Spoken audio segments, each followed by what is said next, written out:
Representation has been done to the parliamentary committees, faith-based leaders. Because if I am in leadership and people speak to me the way the Conference of Catholic Bishops spoke, I would actually be worried.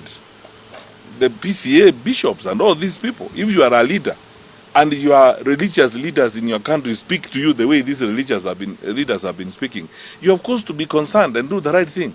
But it's abundantly clear they don't care. They just simply don't care. They're playing for one thing: survival. And nothing matters. Independent institutions will be abused.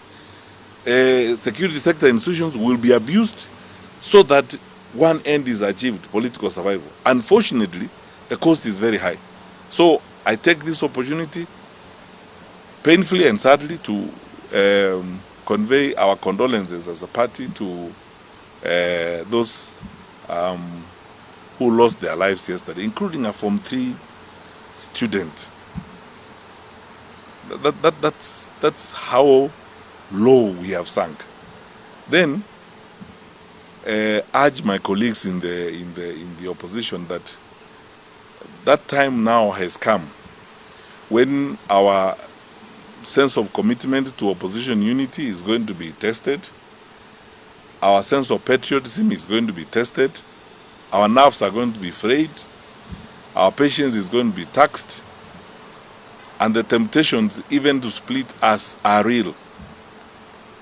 What gift could you give this government than seeing opposition leaders either calling each other names in public? We as Jubilee are determined to stay in this for the long haul. We will play our even we ourselves do not like, or things that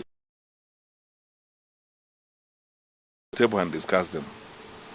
We will not fall into the trap of breaking the first commandment when you are at war: thou shalt not turn fire on your compatriot.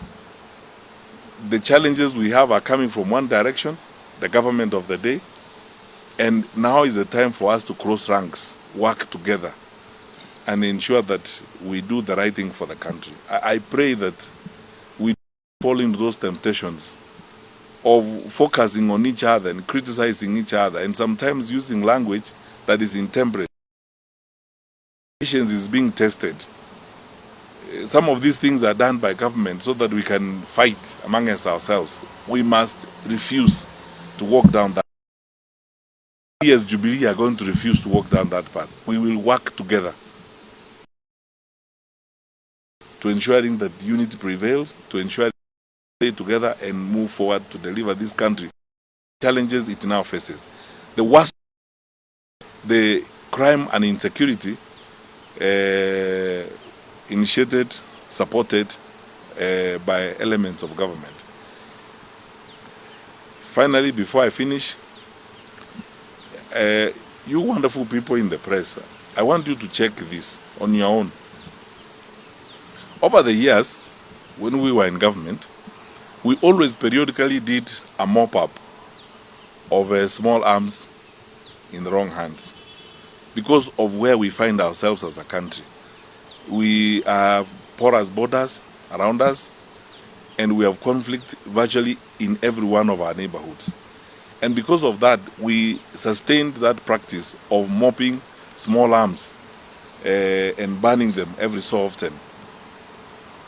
What is harrowing to me, even with the knowledge I have on how the security sector operates, there were armed people in that Homabay meeting, some of them shooting. Nobody knows whether they are actually people from the disciplined groups. My sense and suspicion is that there are far too many small arms in the wrong hands in the country, which is now fueling up the confidence of criminals and criminal activity. Now, how do we go to an election in that kind of environment? I don't want to say we're asking the government. This is common sense. It's something they know they ought to do. It's something they know they ought to do. And if they are not doing it, they are not doing it deliberately because they have an end they want to achieve. I cannot imagine how with the kind of security resources we have in the country and the kind of infrastructure we have, we could see the violence